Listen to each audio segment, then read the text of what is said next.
Mesdemoiselles, Mesdames et Messieurs, bonjour, bonsoir.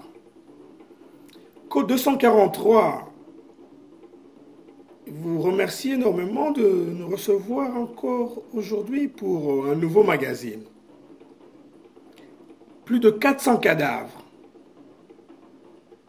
plus de 400 corps en état de décomposition extrêmement avancé. Telle est la découverte effectuée par les riverains d'un cimetière dans la banlieue est de la ville de Kinshasa, capitale de la République démocratique du Congo. Le gouvernement congolais, par la voix de son porte-parole, M. Omalanga Mende Lambert, affirme que c'est lui qui les a enterrés. Le gouvernement congolais affirme que c'est une pratique courante, qu'elle date depuis l'époque coloniale, que ces 400 cadavres ne sont pas soit des personnes qui ont été assassinées ou abattues durant les différentes manifestations qui sont passées cette année, l'année passée, les années d'avant, mais que ce sont des indigents, donc des nécessiteux, des pauvres, qui n'ont pas pu, dont les familles n'ont pas pu les enterrer ou dont les corps ont été abandonnés dans différentes morgues de la ville de Kinshasa. Et dans les 400 cadavres, il y aurait aussi des bébés mort-nés et des fœtus. Chose que les riverains du cimetière demandent. Mais, Code 243, nous nous sommes posé la question. Est-ce vraiment une pratique courante en RDC?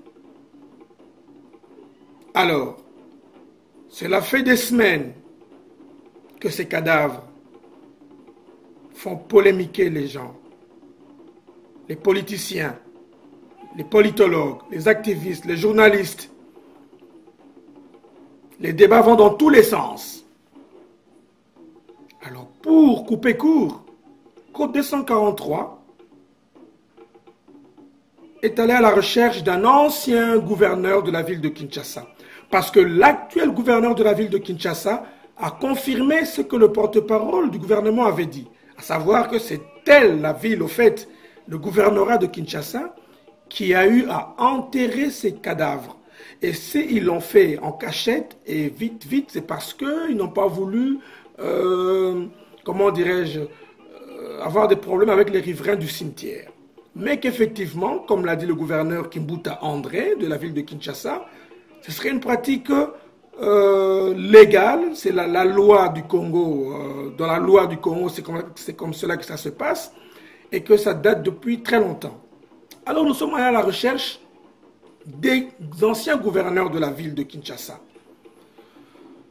Alors nous sommes tombés sur un ancien gouverneur qui est né à Kinshasa, à l'époque Léopoldville, en 1938, au mois de février, qui a travaillé pour l'actuelle commune de Kalamou avant d'être nommé conseiller à la ville de Kinshasa en 68. Il a été échevin de la ville de Kinshasa et de 83 à 85, il a été gouverneur de la ville de Kinshasa. Son passage à la ville de Kinshasa a été fortement marqué par l'embellissement de la ville de Kinshasa, par, je dirais, la propreté de la ville et aussi par la réduction de la criminalité. Pas en abattant ou en assassinant les voleurs, mais en les incarcérant et en leur offrant une nouvelle chance dans la vie. Bref, il s'agit de M. Henri-Paul Kabaïdi Wa Kabaïdi. Il vit actuellement à Bruxelles. Nous l'avons interrogé. Il nous a répondu. Et donc, à vous, téléspectateurs, d'en juger. Écoutons M. Henri-Paul Kabaïdi Wa Kabaïdi, ancien gouverneur de la ville de Kinshasa, et nous nous retrouvons après.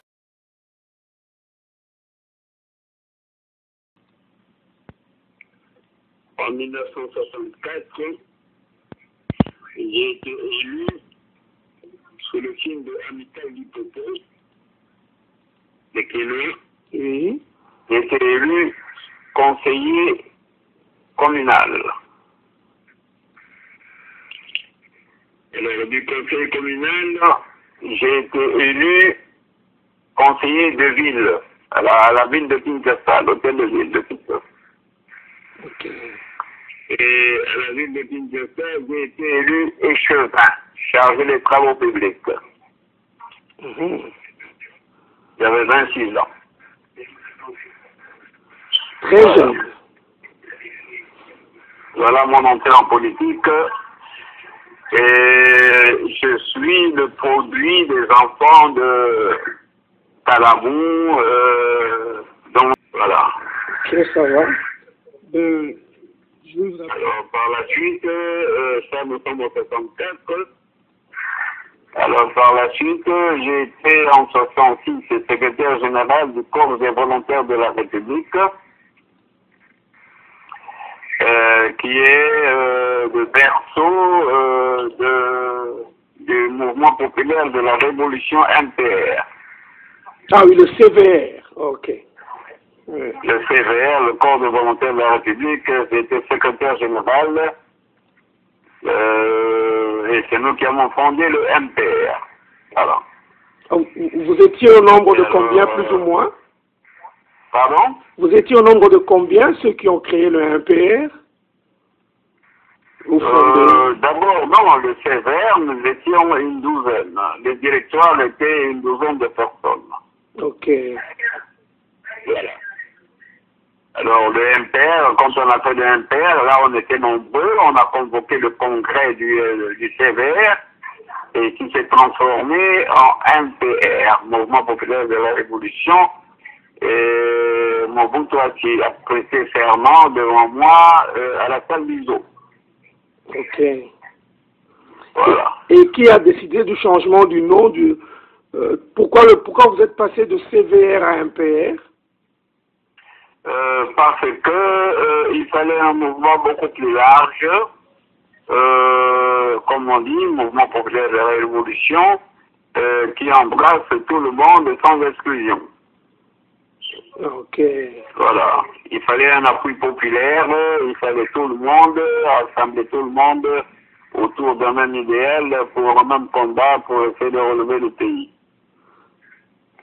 Voilà. Alors, M. Kabaïdi, bon, vous avez été gouverneur de la ville de Kinshasa. Tout le monde se rappelle de votre passage au gouvernorat, surtout par le fait que Kinshasa était devenue quand même une ville un peu beaucoup plus propre, avec surtout l'embellissement des ronds-points que vous avez remis à plusieurs compagnies devaient prendre en charge un rond-point ou plusieurs ronds-points pour pouvoir s'en occuper et l'embellir. Cette idée, vous êtes venue comment? Cette idée m'est venue parce que, bon, comme on dit ça dans la ville, je savais que nous avons grandi avec un système où il y avait les syndicats d'initiative. Et les syndicats d'initiative, dans chaque commune, c'était des regroupements des gens, des hommes d'affaires et tout, et qui travaillaient aux problèmes réels de la ville. Alors, quand je suis désigné gouverneur de la ville, bon, il y avait un problème de propriété de la ville, d'hygiène de la ville et tout, parce que vous ne voyez que le côté propriété, vous ne voyez pas le côté hygiène. Okay. Alors, il y a les caniveaux qui étaient désuets, il y avait les caniveaux et tout ça qu'il fallait nettoyer, curer les caniveaux et tout, le drainage des eaux,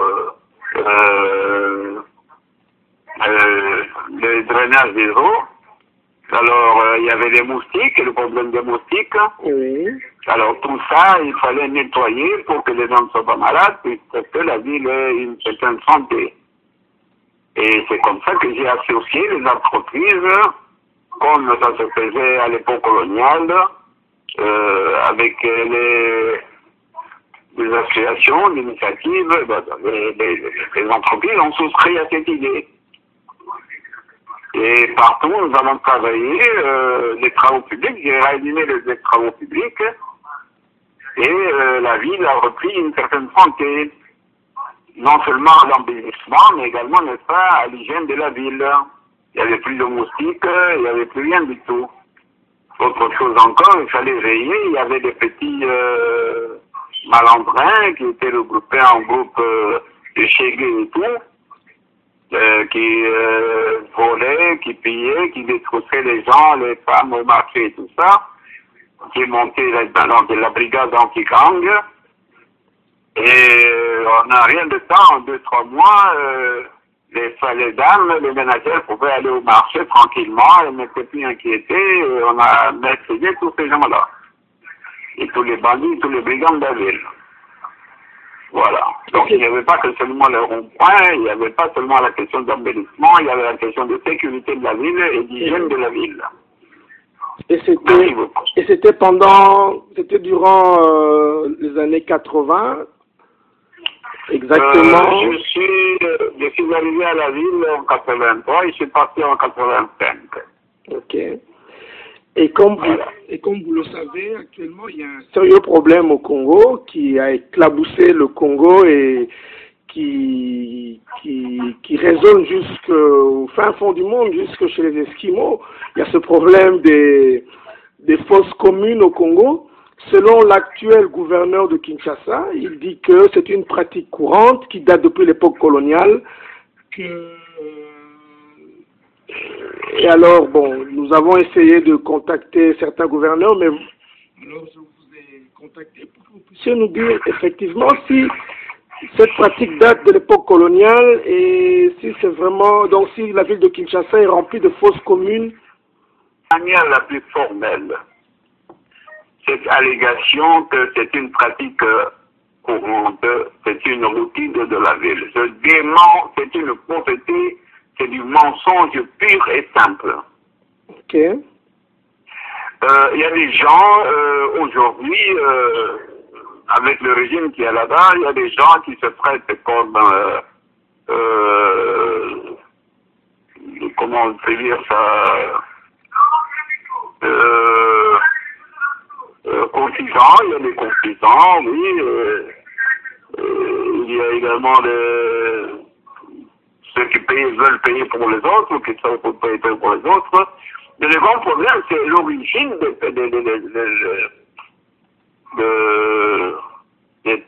des fausses communes. Ok.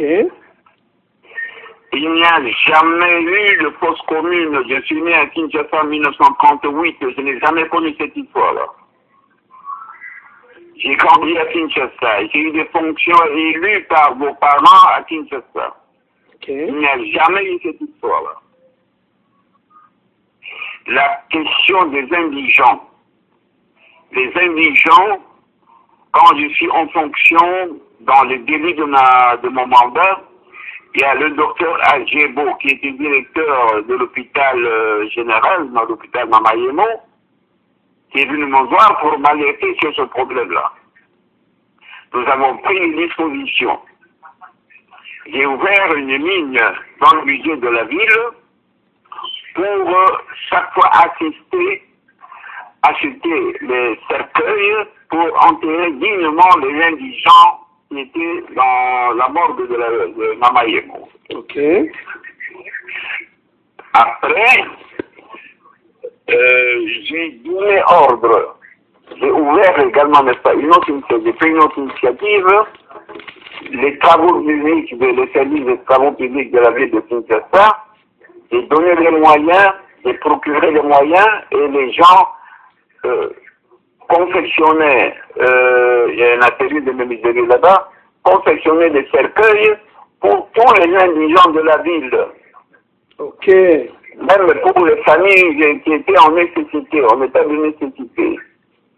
Donc, que ce soit avant moi, que ce soit pendant mon exercice, que ce soit après moi, Non, les gens ont été, il y avait le budget de la ville, à mon initiative qui a été créée, il y a une ligne de budgétaire qui a été créée pour voir les cercueils et pour enterrer dignement, acheter les cercueils dans le cas, le cas échéant, d'acheter les cercueils pour enterrer convenablement les morts, les indigents de la mort de Kinshasa. Ok. Par ailleurs, à l'entrée de l'AFDL de Laurent Kabila avec les Rwandais et tout, quand vous lisez le rapport de Roberto Garretton, le premier rapport de Garretton, Oui. Roberto Garretton, on verrait là-dedans que le pays, partout dans l'Est où il passait, était jonché de fausses communes. C'est une pratique qui n'est pas congolaise, c'est une pratique qui est venue d'ailleurs. Ok. Voilà. Ça, c'est un premier élément. Oui. Deuxièmement, pendant que, à l'entrée de l'AFDL à Kinshasa, dans la ville de Kinshasa, il y a eu deux phénomènes. Le premier phénomène, c'est que on a tué pas mal de jeunes qui avaient accueilli, qui venaient d'accueillir l'AFDL, on les a tués et on a créé des fausses communes un peu partout. Ça, c'est à partir de l'entrée de l'AFDL.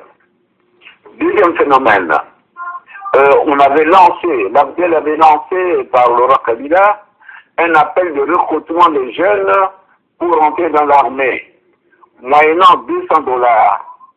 Ces jeunes gens-là ont été enrôlés, beaucoup ont couru, et puis on les a amenés vers Maluku, et avant ils n'ont jamais reçu, n'est-ce pas, les $200 promis, et quand ils ont réclamé, on les a tués, les uns, on les a jetés, n'est-ce pas, dans le fleuve, les autres, il y a eu des fausses communes là-bas. Tout là là. Oui, ça j'affirme. Voilà. Donc, les fausses communes d'aujourd'hui dont on parle, ce n'est pas une routine de la ville de Kinshasa. Ce n'est pas dans les mœurs des Quinois, et ça n'a jamais été initié avant l'entrée de l'AFDL. Ok. Et donc, comme vous dites, en plus, vous avez ouvert une ligne pour les indigents au gouvernorat. Les coordonnées du docteur Adjebo, qui est ici à Bruxelles, je peux vous le donner et vous allez le contacter. Ok, nous allons essayer de le contacter, mais déjà, vous êtes un ancien gouverneur, donc vous confirmez que... J'ai pris une initiative, je vous le dis, Dieu m'est témoin. Avec le docteur Adjebo, j'ai ouvert une ligne budgétaire.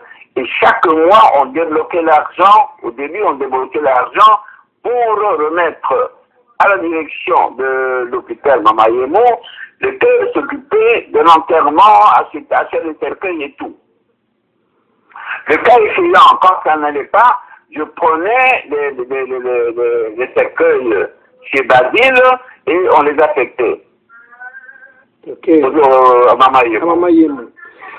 Plus tard, j'ai initié au niveau des services urbains, des travaux publics, la construction des cercueils pour enterrer les gens, les indigents.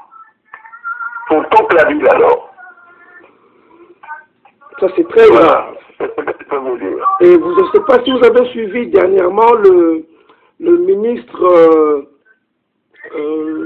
Tambwe Mwamba, qui est ministre de la Justice.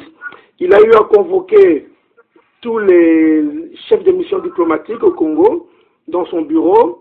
En présence du ministre de l'Intérieur, il les a tous remis une enveloppe. Et dans l'enveloppe, il était écrit comme quoi que la ville de Kinshasa était remplie de fausses communes où le gouvernement avait eu à enterrer les indigents. Donc c'est vraiment très grave.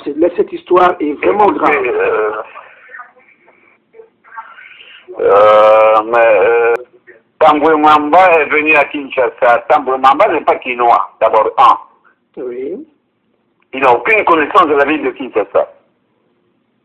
Ça c'est un. Bon, c'est quelqu'un que je connais bien, mais il n'est pas quinois.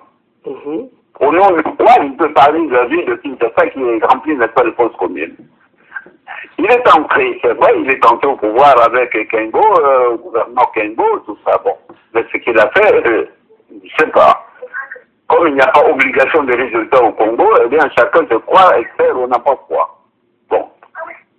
Mais je vous le dis, dans l'histoire de la ville de Kinshasa, on n'a jamais parlé de fosse commune. Il n'y a pas de fosse commune.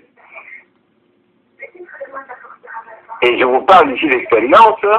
Je vous dis très bien que je suis né en 1938, le 18 février, et jusqu'à ce que je quitte Kinshasa, jusqu'à l'entrée de l'affaire, on n'a jamais parlé de choses de fausses communes. On n'a jamais parlé de fausses communes. C'est du mensonge pur et simple. Mais la question est de savoir pourquoi on se réfère à tel ou tel alors que le donneur d'ordre de ces crimes est connu. Ah oui. Ah voilà. Le donneur d'ordre est connu. C'est un ancien enfant soldat, et alors il a grandi dans les armes, et comme ça il tire à gauche à droite. Il peut même tirer sur son ombre. Voilà. Et finalement, non. Je ne sais pas si vous avez suivi les nouvelles, mais finalement, l'actuel gouverneur a fait déterrer les corps et les a enterrés dignement, entre guillemets. Bon, ça veut dire que ils étaient quand même dans l'erreur. Donc, mais je vous dis que c'était, je ne sais pas, le docteur Azebo est venu me parler des indigents qui étaient en ce nombre, n'est-ce pas, dans la morgue de Kinshasa, à Mama Yemo. Je n'ai pas hésité. Avec lui, nous avons évalué plus ou moins ce que ça pourrait représenter. Et j'ai donné ordre aux finances et chaque mois, je vous le dis, je peux même, ici je n'ai pas mes plans de trésorerie, chaque mois, dans mon plan de trésorerie mensuel, chaque mois, il y a une ligne qui figurait et l'argent a été débloqué à destination de la direction de Mama Yemo pour les indigents. okay. On ne peut pas dire aujourd'hui, c'est une pratique peut-être pas peut-être, mais moi je suis au courant, je sais que pendant que j'étais encore à Kinshasa bien portant, eh bien, à l'entrée de l'Afrique, il y a eu ces pratiques-là. On a tué les gens, les jeunes gens, autour du stade de Martyrs, là. Oui. Oui, et on a pris le corps, on a créé des fausses communes ailleurs. Ça, c'est à partir de l'enquête de la paix. Donc ce sont ces fausses communes là dont il est question, je crois. Ah oui, mais ce n'est pas les pratiques des témoins de la ville de Kinshasa. Si. Non. Et avant vous. Et puis après, quand on a fait le regroupement massif des jeunes gens, comme pour l'enrôlement dans l'armée. Et alors, ils ont promis de donner $200 par enfant, par personne recrutée.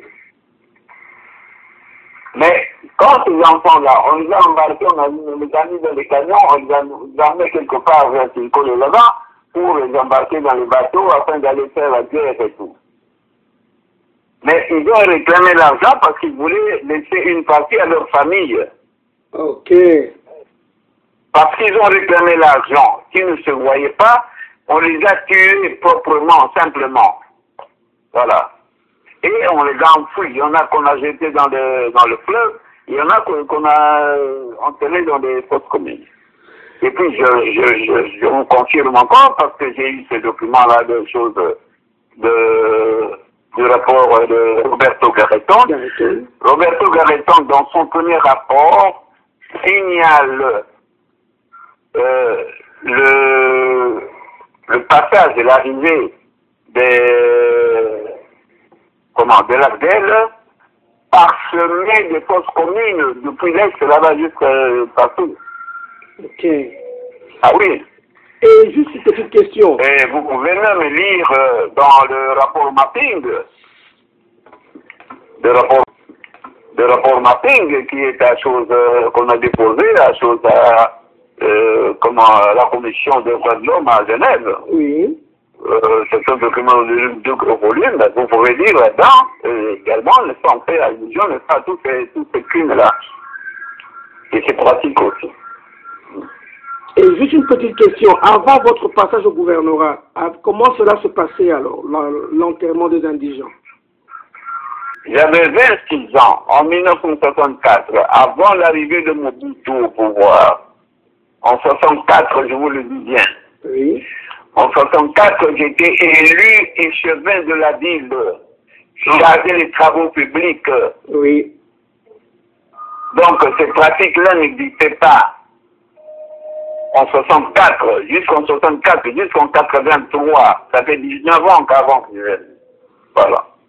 Ben là, je crois alors, que c'est pas une chose qui Tambou Mwamba, qui est venu à peine au pouvoir après avoir saqué son équipe.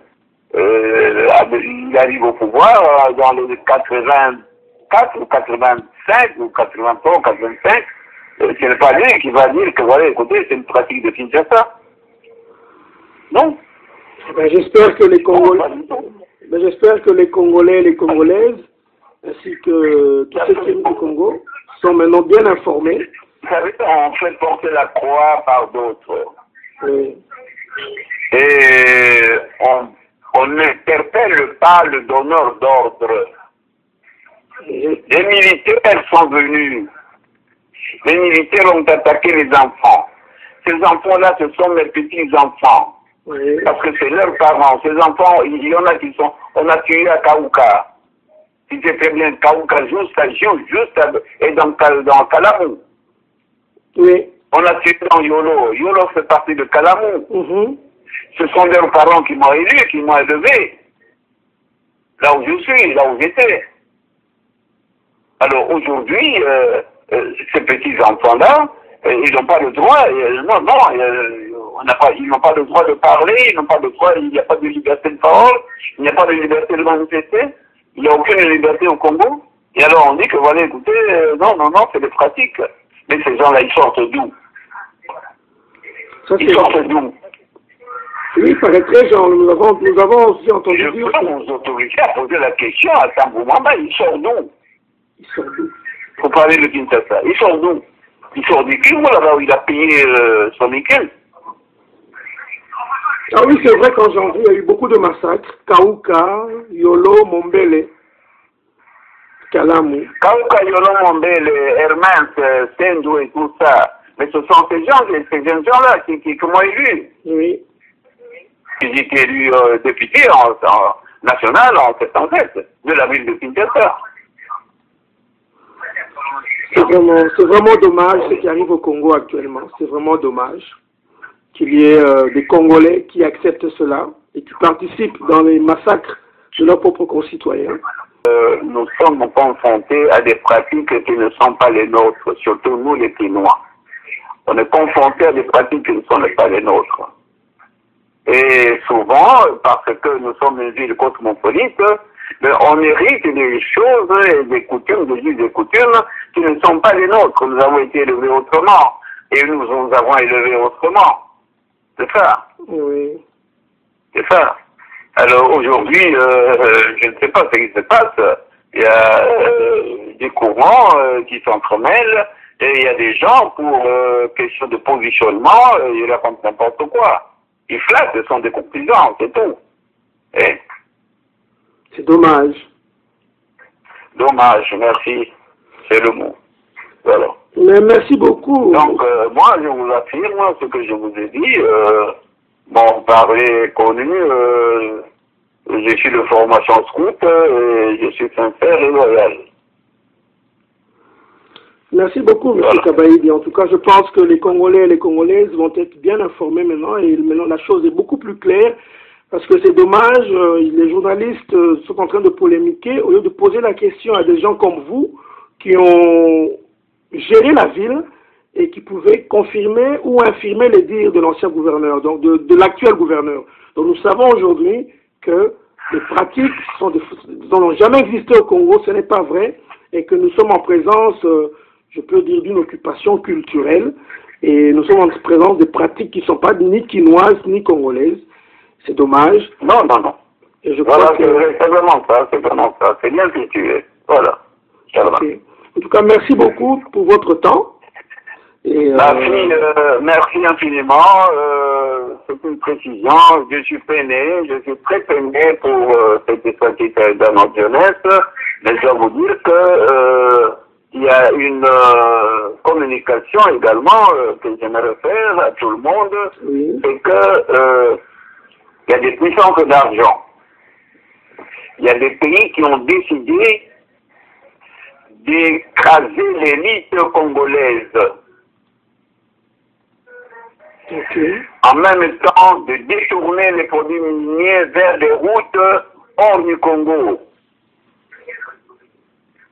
Et en même temps de procéder à l'annexion des territoires du Congo. Voilà ces trois choses-là. Donc chacun doit savoir que il y a une planification d'élimination de l'élite congolaise.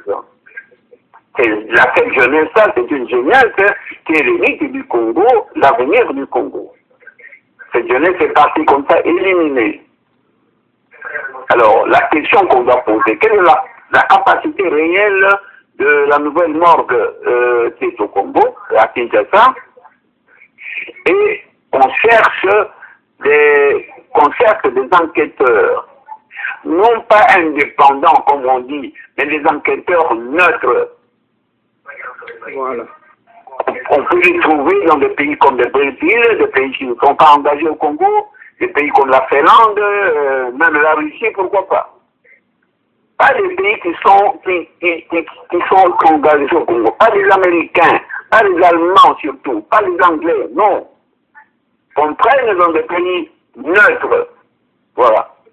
C'est ça la véritable enquête, la véritable commission d'enquête qui peut infiniment, c'est une précision, je suis peiné, je suis très peiné pour cette initiative dans notre jeunesse, mais je dois vous dire que il y a une communication également que j'aimerais faire à tout le monde, oui. C'est que il y a des puissances d'argent. Il y a des pays qui ont décidé d'écraser l'élite congolaise. Okay. En même temps de détourner les produits miniers vers des routes hors du Congo. Et en même temps de procéder à l'annexion des territoires du Congo. Voilà ces trois choses-là. Donc chacun doit savoir que il y a une planification d'élimination de l'élite congolaise. Cette jeunesse-là, c'est une jeunesse qui est l'élite du Congo, l'avenir du Congo. Cette jeunesse est partie comme ça, éliminée. Alors, la question qu'on doit poser, quelle est la capacité réelle de la nouvelle morgue qui est au Congo, à Kinshasa, et on cherche des enquêteurs, non pas indépendants, comme on dit, mais des enquêteurs neutres. Voilà. On peut les trouver dans des pays comme le Brésil, des pays qui ne sont pas engagés au Congo, des pays comme la Finlande, même la Russie, pourquoi pas. Pas des pays qui sont engagés au Congo, pas les Américains, pas les Allemands surtout, pas les Anglais, non. On prenne dans des pays neutres. Voilà. C'est ça la véritable enquête, la véritable commission d'enquête qui peut voir ça. Et il y a des médecins légistes partout. Même au Sénégal, on peut prendre. Oui. Il y a des vrais médecins légistes là-bas. Juste. Voilà. Et si vous avez un conseil... On doit d'abord chercher à savoir le donneur d'ordre, c'est qui? C'est qui? Un militaire agit sous commandement, sous ordre. Qui a donné l'ordre? C'est ça qu'on cache. Le donneur d'ordre. Il ne faut pas chercher à gauche à droite. Il faut le donneur d'ordre. Il ne faut pas les gens qui veulent se sacrifier pour le positionnement. Le donneur d'ordre. On doit chercher le donneur d'ordre. Et puis il est connu. Ah oui? Oui, il est connu. Merci. Et si vous avez un conseil à donner aux jeunes Congolais, qu'est-ce que vous leur direz? Vous savez, nous avons aujourd'hui un grand problème. Le problème que nous avons, c'est que tous les crimes qu'on a enregistrés au Congo, on garde le silence avec ça. Pour régler le problème du Congo, Ce n'est pas le dialogue, ce n'est pas quoi que ce soit. C'est la voie de la justice. Et cette justice, puisque au niveau du pays, il n'y a pas de justice, il faut que tout le monde puisse se rassembler pour mener, pour faire pression auprès des associations de droits de l'homme, auprès des avocats, pour que partout on puisse réclamer, revendiquer le génocide congolais et condamner les auteurs et en même temps exiger la dette de guerre. Parce que nous avons beaucoup perdu et les pays qui sont des pays mercenaires, il y a des chefs d'État mercenaires en Afrique qui ont souscrit avec des entreprises de mort, des entreprises de mort de puissance d'argent, les multinationales anglo-saxonnes. On doit nécessairement les poursuivre en justice. Il faut que nous soyons solidaires, il faut que nous soyons ensemble. La question des programmes d'études, la question de formation des gens, tout ça, ça ne peut pas se faire. Il n'y a pas de paix sans justice. Il n'y a pas de démocratie sans justice. Le Congolais doit savoir qu'on a menti au nom de la démocratie. On a menti au nom des dialogues. On a menti au nom des accords. Alors, il faut laisser tomber tout ça. Il faut mettre le cap sur la justice à impliquer les forces pour le Congo. Voilà. Merci beaucoup, M. Kabaïdi. Merci pour votre temps. Aujourd'hui, nous avons des gens qui parlent, ce sont des boucs émissaires. Ok.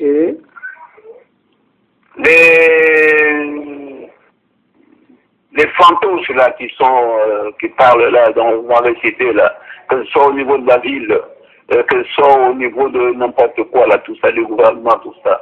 Non, ce sont des boucs émissaires. Ils ne sont pas responsables, ce sont des irresponsables, ce sont des gens inconscients.